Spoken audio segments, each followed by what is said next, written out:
그러니까 우리 사회에 이 보수가 엘리트만의 보수가 아니라고 생각해요. 저는 아까 이렇게 그 한 사람들 대중들 아니에요. 우리가 흔히 얘기하는 민중이라고 얘기할 수 있는 그 부류에 들어가는 그런 분들이죠. 근데 왜 이렇게 우리 사회에 이런 극단적인 보수가 많아졌나를 생각해 볼 때 저는 이제 이 세대는 태극기 부대의 큰 형님뻘되죠. 우리나라에 처음 아스팔트 우파나 그때는 가스통 할배라고 불렀었는데 가스통 할배의 역사를 한번 정리해 봤습니다. 그 가스통 할배가 지금으로 치면은 이제 아마 90살쯤 됐을 거예요. 우리 사회에 2003, 4년, 2, 3년경부터 노무현 정권이 등장하면서부터 그 길바닥에 아스팔트 우파라는 것이 등장하기 시작을 했으니까 한 17, 18년 됐고 그 당시에 70대 초반이었죠. 근데 그 사람들의 역사를 따져보면은 뭘로 거슬러 올라가느냐. 저는 이게 딱 우리 어머니 세대인데 우리 어머니가 올해 90이세요. 1930년생. 중일전쟁 나던 해에 국민학교. 지금은 초등학교로 바뀌었지만 국민학교에 입학하는 겁니다. 국어책을 읽고 있는데 이건 일본어 책이죠. 그래서 뭘 하냐면 이 사람들을 군국소년을 만드는 거예요. 이거 항공 배우잖아요. 왜냐면 이게 가미가제가 이런 소년들 내보내는 거예요. 나이 다 찬 사람들, 성인이 된 사람들 비행기 몰고 와서 대입하라고 하면 그 대입하겠습니까? 대장님이 앞장서시죠. 그러고 나오지.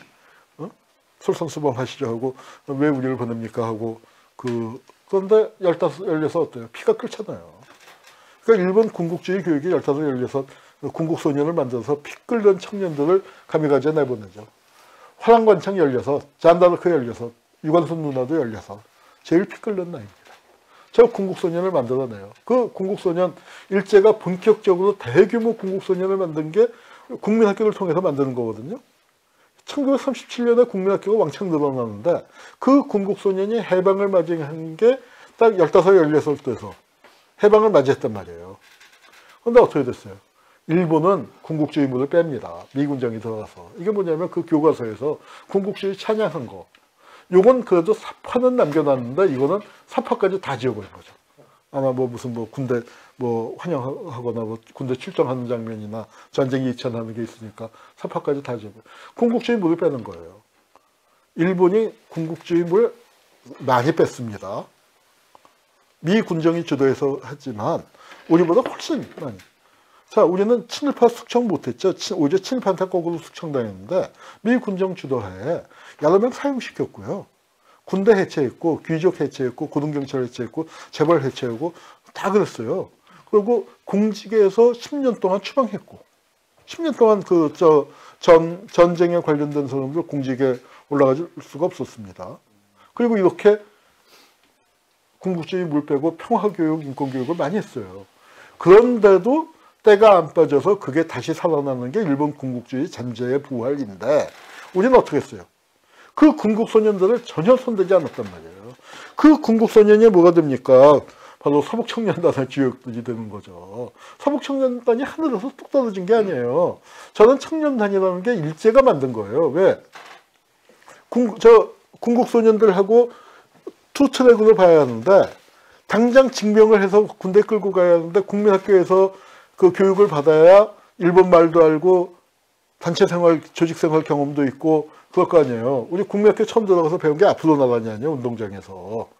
입학식 할 때 그 제식훈련부터 한 거 아닙니까? 그런데 학교 문턱에 안 가본 조선 청년은 일본 말도 못해 조직생활도 해보질 않았어. 그러니까 뭘 했냐면 그걸 증명하려고 청년단을 만드는 거예요. 그래서 그런 청년단의 전통이 해방 후에 이어진 거고 지금은 조폭영화에서 보면은 다 호칭이 형님이죠. 근데 50년대 조폭영화 보면은 다 단장님이에요. 단장님이라는 게 바로 청년단 단장이죠.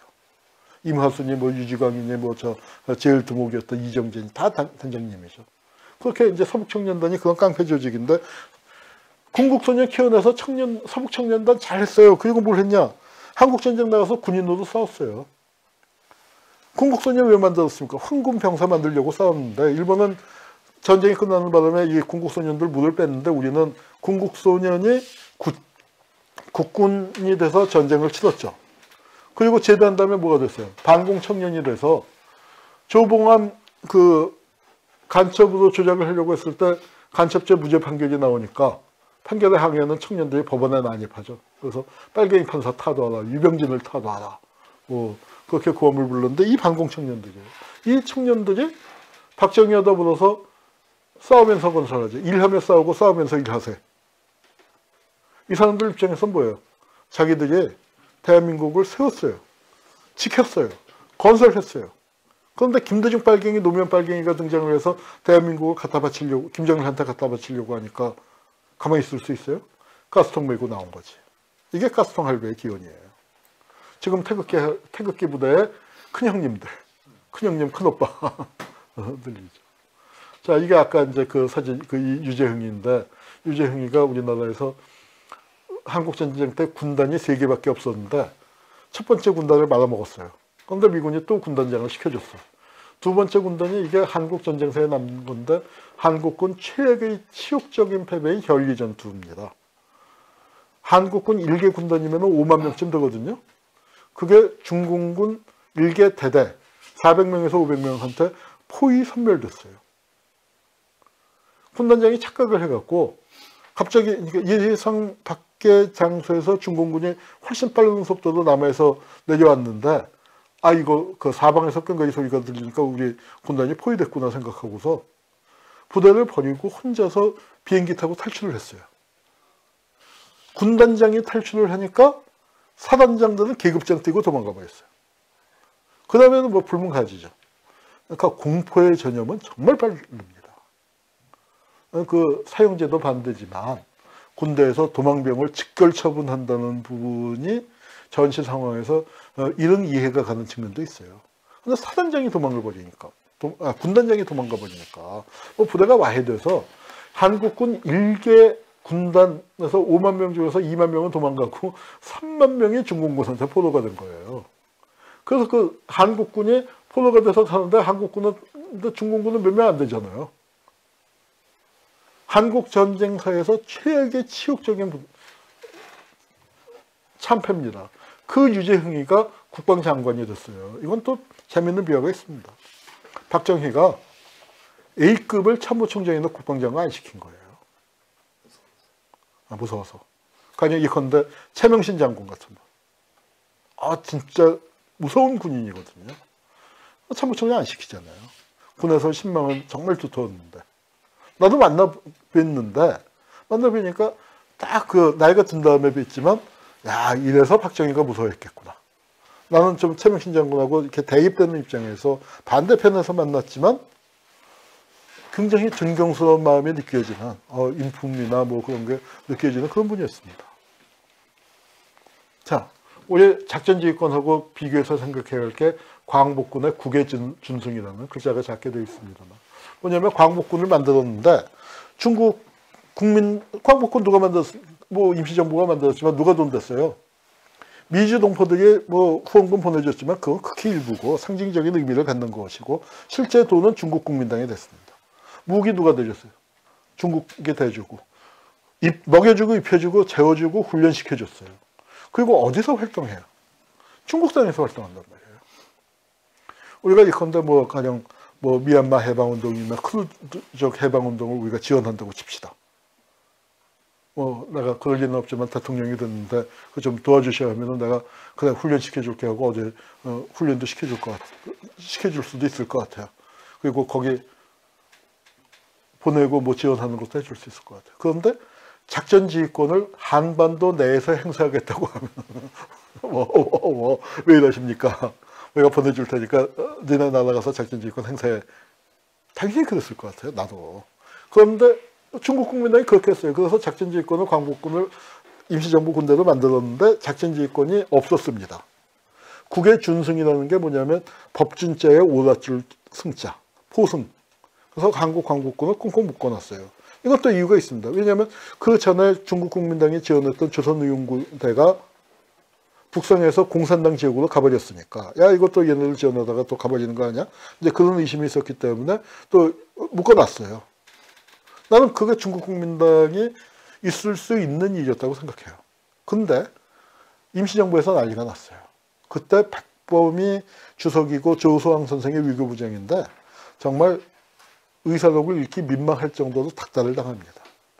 우리 임시정부 하면은 이제 좀 보수적이다, 완고하다, 이제 그렇게 얘기하지만 그 완고한 영감님들이 뭐라고 얘기하냐면은 작전지휘권이 없는 군대가 그게 군대냐.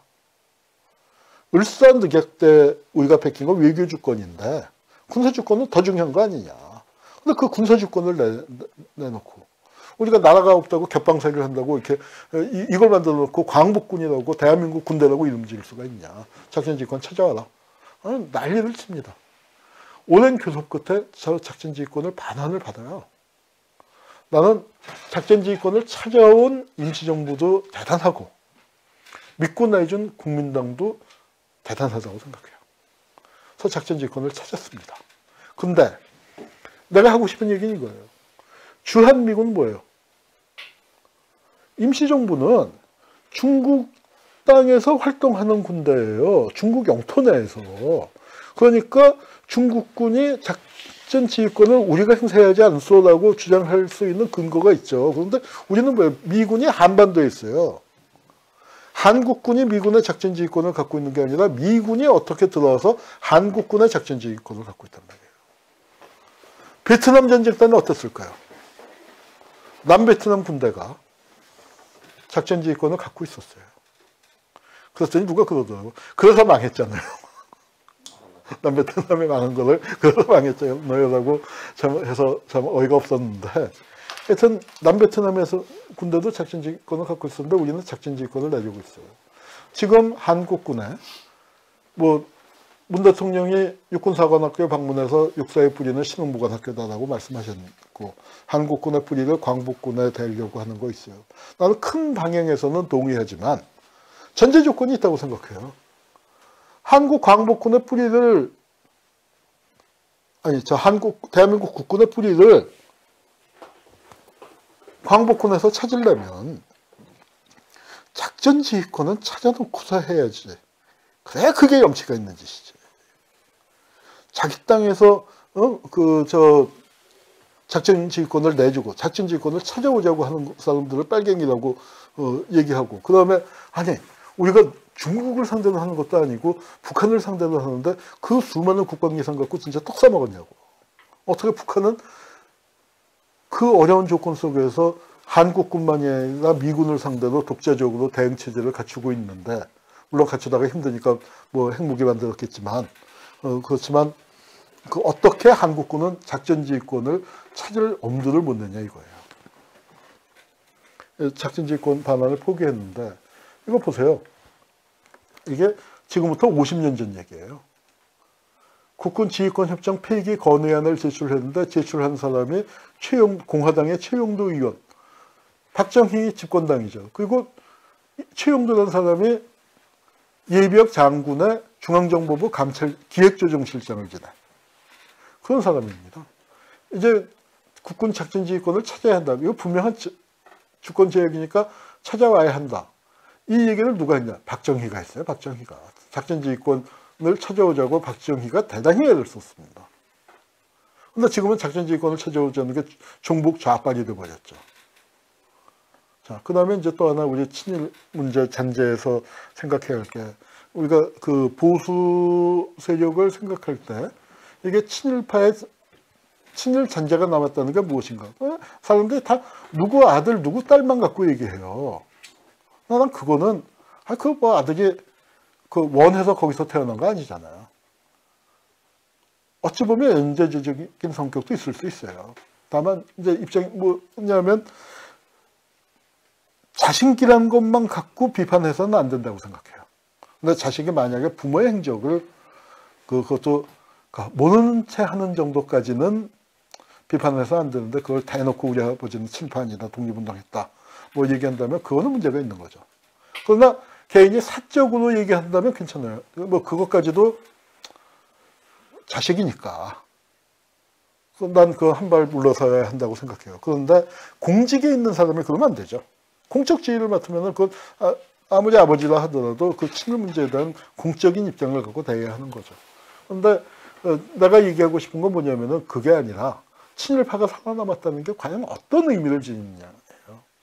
이거 한동안 꽤 그 문제가 됐었던 논문인데, 나하고 친한 우리 김기혁 선생. 아사히신문에서 크게 보도했는데, 한국군도 위안부 제도를 썼다. 한국군이 위안부 제도를 운영했단 말이에요. 일본군 위안부만 있는 게 아니라 한국군 위안부가 있었다는 걸 논문으로 썼죠. 이 책이에요. 이 책은 내가 오늘 네, 책도 있어요. 책도 내가 갖고 있는 거 표지 찍은 건데, 이거 보세요. 3급 비밀 6.25 사변 후방전사 인사편이에요. 어디서 나왔냐? 육군본부. 육군본부가 발행한 공식 최초의 한국전쟁 전사입니다. 그 중에서 6.25 사변 전사인데, 그 중에서 후방전사. 후방전사에서 따진다면 인사편과 군수편인데, 군수편은 안 나왔는데 인사편만 나오고 말았는데, 이 인사편에 나온 내용입니다. 한국전쟁 시기에 특수위원대를 설치했는데, 특수위원대는 굉장히 많았어요. 여러 곳에 있었습니다. 그런데 통계는 서울에 있었던 3개하고 강릉에 있었던 하나만 냈어요. 제일 많이 한 거는 뭐냐면은 이동위원대가 있었어요. 그래서 부대가 저걸 최명신 장군이 증언을 했죠. 그런 게 있었다 하고. 근데 그 전방에서 이제 그 전방을 돌아다니면서 하는 부대가 있었는데, 이거는 이제 그 위안소를 설치해 놓고 장병이 찾아가는 거. 이제 그런 식의 위안소인데, 그 중에서 굉장히 많았는데 4개만 통계가 나왔습니다. 4개 있었던 위안부의 숫자가 89명, 100명이 안 돼요. 근데 1년 동안에 몇 명을 위안했다고, 실적이라고, 우리가 이렇게 위안을 했다고 하고 제시한 숫자가 20만 명이에요.